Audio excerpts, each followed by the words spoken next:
Bhavani easy சிம்பிளில் இனி பிகினஸும் போடக்கூடிய ஒரு சிம்பிளான படிக்கோலம் சூப்பராக இருக்கும். அதை தான் போட போகிறோம். நீங்கள் எப்பவும் நேராக புள்ளி வைக்கிற மாதிரி வைக்காமல் சைடில் இந்த மாதிரி புள்ளி வச்சு எடுத்துக்கோங்க. 6 புள்ளி சந்து புள்ளி ஒன்றில் நிறுத்துகிற மாதிரி வச்சுட்டு இப்போ நான் போடுற மாதிரி அதே மாதிரி ஸ்ட்ரைட்டாக லைன் போட்டுக்கோங்க. நடுவில் 2 கோடு, மொத்தம் 4 கோடு வரணும். நம்மளுக்கு இந்த பக்கமும் அந்த பக்கமும் புள்ளி இருக்குது. ஸ்ட்ரைட் லைன் போட்டுட்டு நடுவில் 4 கோடு. இதே மாதிரி நம்ம ஒவ்வொரு பக்கமும் 4 பக்கமும் போடுறப்ப நம்மளுக்கு இந்த 4 சைட்லேயும் பார்த்திங்கன்னா சின்ன சின்ன கட்டம் போட்டது அழகாக நம்மளுக்கு ஃபார்ம் ஆகிடும். இது ரொம்ப சிம்பிள். பிகினர்ஸ் கூட ட்ரை பண்ணலாம். ஃப்ரைடே ஃபெஸ்டிவல் டைம்லலாம் போடுறதுக்கு ரொம்ப வாசல் கிராண்டாக சூப்பராக இருக்கும். இப்போ 4 பக்கமும் போட்டோம். இதை கம்ப்ளீட் பண்ணி முடித்தோடனே நம்மளுக்கு நடுவில் இருக்கு இல்லையா, அந்த ஸ்ட்ரெயிட் லைனையும் போட்டுட்டு நடுவில் 2 கோடு, அதே மாதிரி 4 வந்துடும். இந்த பக்கமும் அதே மாதிரி 2 லைனை இழுத்துட்டு நடுவில் 4 கோடு போட்டுக்கோங்க. இப்போ நம்மளுக்கு உள்ளே 4 கேப் இருக்குது இல்லையா, இதில் நீங்கள் செம்மண் வச்சுக்கலாம், கலர் வச்சுக்கலாம், இல்லை ப்ளைனாக விடுறதா இருந்தாலும் விட்டுடலாம். நான் சின்னதாக ஒரு கலர் மட்டும் க்ரீன் கலரில் கொடுத்து ஹைலைட் பண்ணிக்கிறேன். இப்போ நம்மளுக்கு பார்த்தீங்கன்னா இப்படி தான் இருக்குது. செக்குற மாதிரி போட்டுட்டு இந்த மாதிரி டைப்பில் இருக்குது. இப்போ இந்த மேலே நான் தாமரை மாதிரி வரைஞ்சி கொடுக்குறேன். சென்டரில் ஒரு மொட்டு மாதிரி விட்டுட்டு அந்த ஒவ்வொரு லைன்லேயும் பெட்டல்ஸ் வர மாதிரி இந்த மாதிரி வரைஞ்சி கொடுத்துருங்க. தாமரை பார்க்க அழகாக இருக்கும். லைன் பை லைன் கொடுக்குறப்ப மேலே சின்னதாக அரும்பு மாதிரி நம்ம டெக்கரேட் பண்ணி எடுத்துக்கலாம்.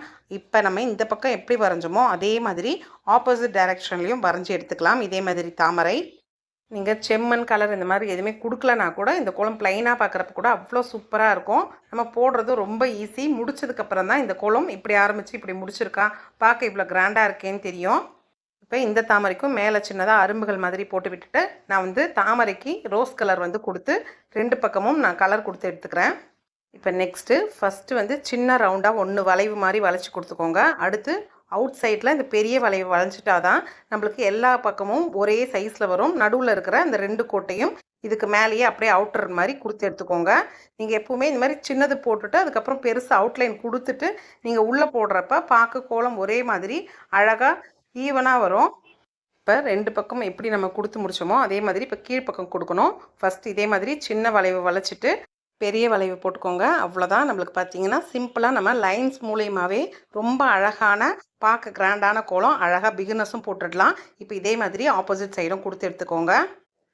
2 எட்ஜஸ்லேயும் எப்படி நம்ம தாமரை போட்டோமோ அதே மாதிரி இருக்கிற 2 எட்ஜஸும் நம்மளுக்கு மிடில் பாயிண்ட்டாக வரும். அதுதான் உங்களுக்கு மிஸ்டேக் இல்லாமல் நீங்கள் வரைகிறதுக்கு ரொம்ப ஈஸியாக இருக்கும். அவ்வளோதான், கோலம் ஃபினிஷ் ஆயிடுச்சு. இப்போ நீங்கள் இந்த அவுட்ருக்கு வேணாலும் நான் கேப்புக்கு எல்லாத்துக்குமே அதே மாதிரி கலர் கொடுத்துருக்கேன்.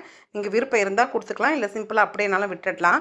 இப்போ அந்த கலர் கொடுத்து முடிச்சுட்டு உள்ளே இருக்கிற டாட்டுக்கு மட்டும் நான் சின்னதாக பிங்க் கலர் கொஞ்சமாக கொடுத்து டாட் மாதிரி வச்சுருக்கேன்.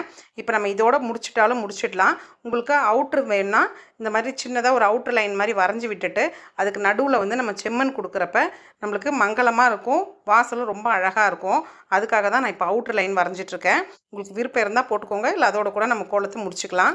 நீங்கள் இந்த மாதிரியும் ஃபினிஷ் பண்ணலாம், இல்லை 4 பக்கமும் தாமரை வர மாதிரி நீங்கள் இன்னும் 2 பக்கமும் நீங்கள் தாமரை வேணாலும் வரைஞ்சி எடுத்துக்கலாம். நம்மளோட விருப்பம்தான். உங்களுக்கு எப்படி இருக்குதுன்னு பார்த்துட்டு நீங்கள் அதுக்கு தகுந்த மாதிரி உங்கள் ஐடியாவை மாற்றிக்கோங்க. அவ்வளோதான், சிம்பிளான படிக்கோலம் ரொம்ப ஈஸியாக போட்டுட்டோம். நம்ம சேனலில் செம்மண் எப்படி ரெடி பண்ணுறது, வீட்லேயே 40 விதமான கலர் எப்படி ரெடி பண்ணுறது, நிறைய ஈஸியான கோலங்கள் எப்படி போடுறதுன்னு சொல்லிட்டு எல்லாமே வீடியோவாக இருக்குது. அது இல்லாமல் பல யூஸ்ஃபுல்லான வீடியோஸும் இருக்குது. மறக்காமல் நம்ம சேனலுக்கு சப்ஸ்கிரைப் பண்ணி வச்சுட்டு சேனலில் இருக்கிற எல்லா வீடியோவும் பாருங்கள். தேங்க்யூ ஃபார் வாட்சிங்.